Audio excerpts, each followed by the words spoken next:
Je voudrais tout simplement dire bonjour à toutes et à tous. Nous serons très heureux de vous accueillir donc le vendredi 25, le samedi 26 et donc le dimanche 27 novembre de cette année pour un séminaire national et international à l'église de la Cité de Lumière au 46 rue du Faubourg Sermeran à Voiron, avec toute une équipe de ministères motivés, enthousiasme, plein d'Esprit Saint et de feu, qui sera donc organisé par l'Alliance internationale des œuvres et des églises francophones. Le thème, j'aime beaucoup ce thème, c'est « Ensemble dans la foi ». Alors que la foi corporative de tous présents à cette rencontre nous permettent de rentrer dans une dimension de plus de puissance et plus de gloire pour impacter la francophonie. C'est l'heure de la visitation, c'est l'heure d'un réveil puissant et nous allons déclarer la parole prophétique du prophète Agé au chapitre 2, verset 9. La gloire de cette dernière maison sera plus grande que la première, dit l'Éternel des armées. On sera très heureux et honoré donc de vous accueillir tous, donc dépêchez-vous. Et les invités, je vais quand même les citer ce matin. Il y aura donc Marcel Comenan, il y aura Carlos Payan, Saïd Oujibou, Monique Jaillet, Salvi Gréco, Sylvain Payat, Jean Berthaud, Jean-Daniel Berthaud, Patrick Evelyne Martinet, Jean-Claude et Marie-Claire Buy, et puis Louis et Suzanne, donc vos serviteurs pour l'église, la Cité de Lumière. Que Dieu vous bénisse. Donc rendez-vous donc en novembre. Merci du fond du cœur.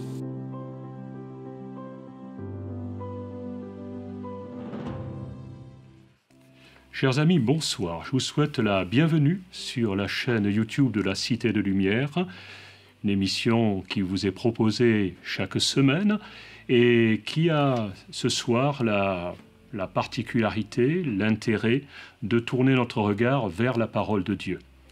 Et ce soir, j'ai eu à cœur de vous parler on pourrait appeler ça un fait divers, on pourrait trouver ça dans n'importe quel journal de l'époque. C'est une période de conflit entre le peuple d'Israël, son roi, et le roi de Syrie.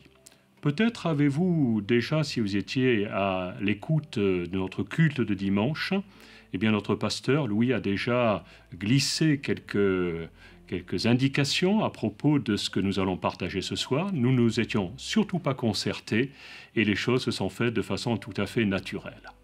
Donc ce roi de Syrie était en guerre avec le roi d'Israël, comme ça les choses arrivaient assez fréquemment. Et les choses étaient tellement montées en puissance qu'il a réuni toute son armée, un nombre considérable de combattants, pour assiéger une seule ville, la ville capitale du territoire d'Israël, à savoir Samarie. Le siège était devenu tellement, je dirais, tragique, que plus personne ne pouvait ni manger ni boire, pratiquement, et que le marché des denrées allait bon train, à tel point, je vous livre ça tel que ma version me le mentionne, qu'on commercialisait une tête d'âne pour 80 pièces. Je ne sais si vous avez souvent mangé la tête d'âne. La tête de veau, je connais, mais la tête d'âne, jamais. Et, tenez-vous bien, un quart de litre de crotte de pigeon pour 5 pièces d'argent. Donc voilà le menu, je vous le pose devant, et ce n'est guère appétissant que tout cela. Dans ce territoire, dans cette ville de Samarie, non seulement le roi était présent, mais également un prophète Élisée, qui était celui qui était reconnu comme le prophète de Dieu sur la terre d'Israël à ce moment-là. Et le roi nous est présenté comme quelqu'un de complètement déboussolé, complètement incapable de tenir son peuple, qui fait le tour de sa ville et qui trouve le coupable pour la situation. Le coupable n'est pas le roi de Syrie pour lui, le coupable n'est pas l'un de ses ministres, mais le coupable est ni plus ni moins que le prophète Élisée. Il faut bien trouver un coupable. Et comme l'on dit parfois, quand on veut tuer son chien, on l'accuse de la rage. Et le roi est fâché après Élisée. Alors qu'Élisée est un homme de Dieu qui a accompli de nombreux miracles. On va dire son ministère, il l'a commencé en assainissant les eaux de la ville, d'une autre ville du territoire, Jéricho. Tenez-vous bien, avec simplement en répandant du sel dans l'eau qui est devenue douce. Comment les choses se sont faites? Eh bien, ça, c'est la chimie de Dieu. Et je n'y connais rien, mais c'est pourtant de cette façon que les choses sont arrivées. Un peu plus loin, Élisée, je crois, était l'homme des petites choses pour accomplir les grandes. Dans le sens où il nous est rapporté, il y a quelque temps auparavant, un épisode qui était celui de Naaman. Peut-être avez-vous entendu parler de ce général syrien lépreux, et lequel général avait besoin d'entrer en relation, de connaître quelqu'un qui pourrait le guérir de sa lèpre. Et pour ce faire, une jeune servante, prise comme prisonnière du territoire d'Israël, eh bien, est celle qui lui a apporté le message. Et cet homme a été guéri. Et pourtant, le roi veut la peau d'Élisée. Quelque chose de contradictoire, mais pourtant, les choses se passent régulièrement de cette façon-là. Donc voilà un peu le scénario présenté. Et à un certain moment, au moment où le roi décide de trancher la tête du prophète Élisée, car on en était là, Élisée ne se laisse pas impressionner, bien au contraire. Il va délivrer une parole prophétique en pleine famine, en plein désespoir pour la nation. Demain, à cette heure-ci, il y aura de la farine d'orge, de la farine, de la fleur de farine également, pour un prix tout à fait dérisoire, et largement inférieur à cette tête d'âne ou à ce breuvage de crotte de pigeon, certainement bien peu comestible. Et il y a eu des moqueries, il y a eu des colibés, et les choses s'arrêtent à un certain moment. Et la scène va vers l'extérieur de la ville de Samarie. Devant cette porte de la ville se tiennent les plus misérables des personnes que l'on puisse trouver en territoire d'Israël. 4 lépreux. Non seulement 1, 2, 3, mais 4. Un club de lépreux. D'hommes sans aucune ressource, sans aucune subsistance. Les plus petits. Ça s'inscrit bien dans la démarche d'Élisée. Et Élisée n'est peut-être même pas au courant de la présence de ces 4 hommes devant la porte de Samarie.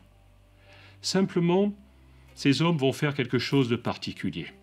Et je voudrais juste vous le lire en quelques versets. Devant cette porte de Samarie, ces 4 hommes vont s'interroger mutuellement et vont prendre une décision. Disant, si nous envisageons d'entrer dans la ville, la famine y règne et nous mourrons. Si nous restons ici, nous mourrons aussi.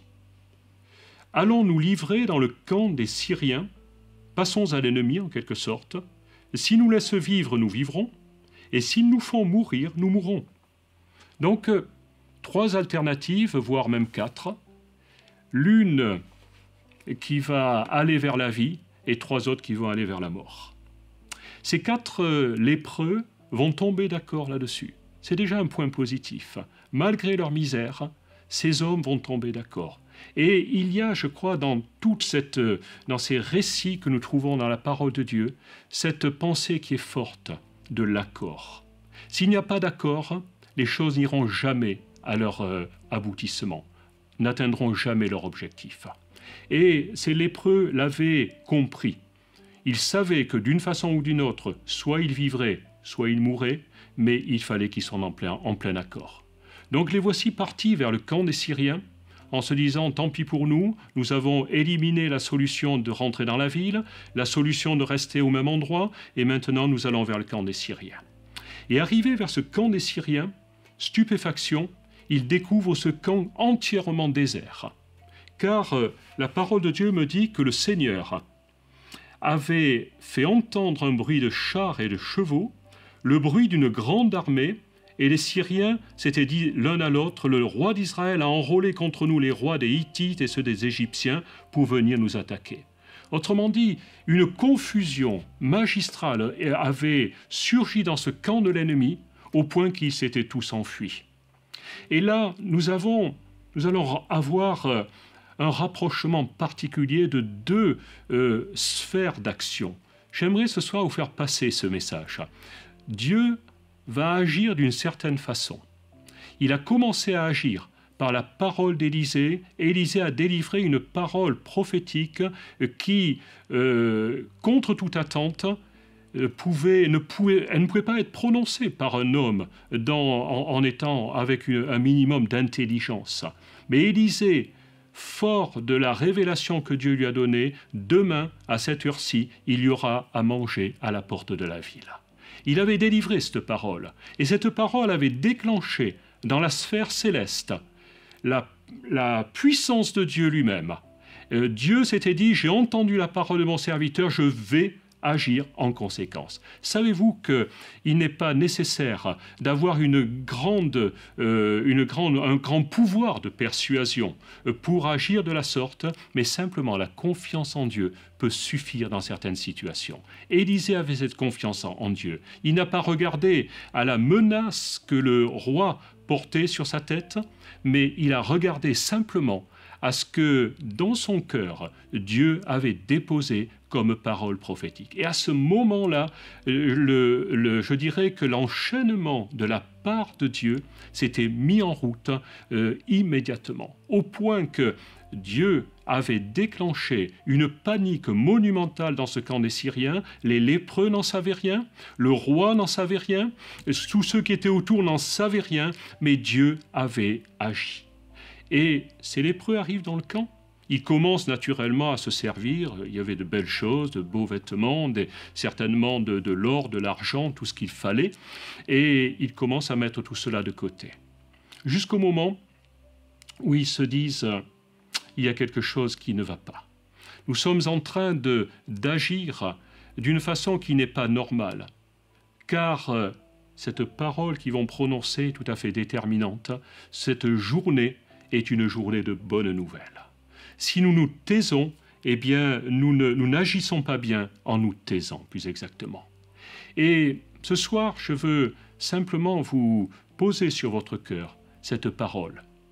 Lorsque vous faites confiance, ces lépreux, à qui ont-ils fait confiance? Vous allez me dire à leur intelligence, aussi modeste soit-elle. Mais plus que cela, ils se sont trouvés malgré eux enclenchés dans le plan que Dieu avait pour délivrer son peuple. Ils n'étaient pas des hommes certainement capables, ils n'étaient pas des stratèges, loin de s'en faut, mais ils étaient des hommes simples et ordinaires, de plus malades et les rebuts de la société, ceux que l'on ne pouvait toucher, que l'on ne pouvait approcher. Et la parole de Dieu se plaît à trouver ces détails et qui sont, voilà, ces choses folles du monde. D'ailleurs, l'apôtre Paul le dira dans une de ses lettres, Dieu a choisi les choses folles du monde. Il a choisi celles que l'on méprise, celles qui sont petites, celles que l'on ne voit pas, pour confondre les fortes. Et une fois de plus, Dieu se sert de ces 4 hommes qui après tout auraient pu rester, mourir à la porte de Samarie, se présenter dans la ville et mourir. Mais ils avaient fait un choix de vie. Ils avaient réalisé qu'ils étaient tombés d'accord sur le fait que dans les 4 solutions qu'ils avaient envisagées, dans les 4 stratégies, dirons-nous, il y en avait une qui était une stratégie de vie. Et la parole de Dieu me dit toujours, j'ai mis devant toi la vie et la mort. Et la suite pourrait dire, choisis la vie ou choisis la mort, mais ce n'est pas cela. J'ai mis devant toi la vie et la mort, choisis la vie. Il n'y a qu'une alternative qui est possible avec Dieu. Et ce soir, peut-être traversez-vous une difficulté, une phase difficile de votre vie. Vous n'êtes peut-être pas dans la famine au point où était cette ville de Samarie. Peut-être n'êtes-vous pas attaqué par une armée entière, mais c'est peut-être équivalent. Et vous avez perdu le courage. Ce soir, je vous invite très simplement à considérer ce que nous venons de partager et à réaliser que le choix que vous avez fait jusqu'à présent, était-ce un choix de vie ou de mort? Était-ce un choix d'espérance ou un choix de désespérance? Et ce soir, prenez la peine de vous arrêter et de dire où est-ce que j'en suis? 4 lépreux, ce n'est pas vous. Vous êtes peut-être en meilleure santé que ces hommes-là. Peut-être pas. Mais votre choix peut se porter sur la vie. Et cette parole que nous partageons ce soir, elle est porteuse de vie. Elle peut vous communiquer la vie. L'évangile de Jean, qui est un évangile écrit plus loin que ce livre que nous voulons partager ensemble, c'était le livre des rois, dit que la parole de Dieu, en elle était la vie qui est la lumière des hommes. Et ce soir, je m'arrête là-dessus pour dire à l'exemple de ces lépreux que cette journée pour vous peut être une journée de bonnes nouvelles, une journée qui peut changer votre vie, qui peut vous faire entrevoir autre chose que vous avez vu jusqu'à présent. Qu'est-ce qu'il y a eu dans cet enchaînement? Il y a eu une parole prononcée, une parole prophétique. Vous allez me dire, je n'ai rien entendu. Mais vous avez là, sous vos yeux, ce qu'on appelle la parole de Dieu, qui, à elle seule, peut être une parole qui change votre vie. Parole prophétique. Il y a une décision tournée vers la vie, vers, non pas la résignation. Ces lépreux auraient pu dire, advienne que pourra. Nous sommes lépreux, nous allons mourir. Aujourd'hui encore, il y en a un qui a perdu une oreille ou je ne sais quoi. Mais tout est fini pour nous. Ils n'ont pas regardé cela. Ils ont regardé l'endroit, le seul endroit, la seule fenêtre d'opportunité où ils allaient pouvoir trouver un petit peu de vie. Ils y sont allés et Dieu avait déjà fait le reste. Il avait déjà préparé le terrain. Il avait déjà accompli ce qui était impossible d'accomplir. Qu'auriez-vous dit? Est-ce que vous auriez choisi de tels guerriers dans votre armée? Moi, je ne pense pas. C'était des misérables. Et pourtant, eh bien, ils se sont dit, ce jour est un jour de bonnes nouvelles. Mais la seule autre chose qu'il manquait, si nous nous taisons, eh bien, nous ne faisons pas bien. Et lorsque je prends l'Évangile, je terminerai là-dessus, eh bien, je m'aperçois que Jésus, c'est quelqu'un qui maniait l'humour avec une certaine facilité. Lorsqu'il guérit un aveugle, il va lui dire surtout n'en parle à personne.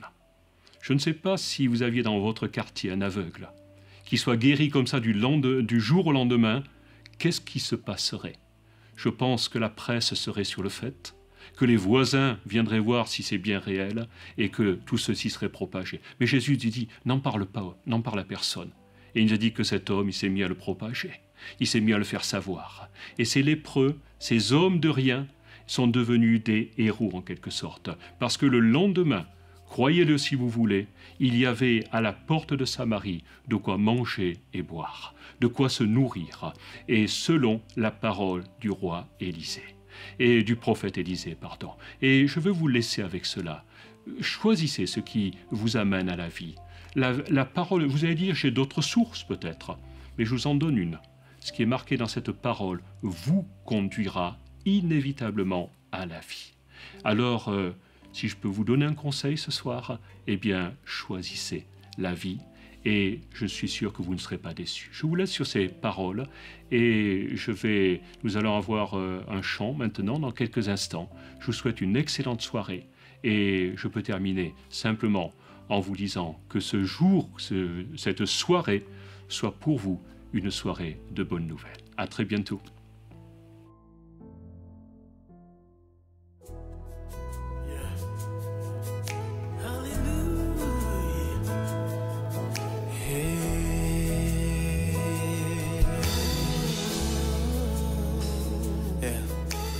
Mon refuge est en toi, Père, je trouve la foi. Guide-moi,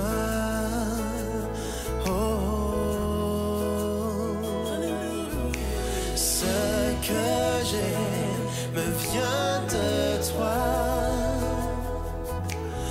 mon Dieu purifie-moi, change mon cœur et change ma vie. Yes. Tu ne changes pas, tes promesses sont vraies. Dieu, tu nous aimeras à jamais. Tu étais, tu resteras le grand. Yes. Oh Dieu, tu ne changes pas. Yeah. Dieu, à jamais. Tu étais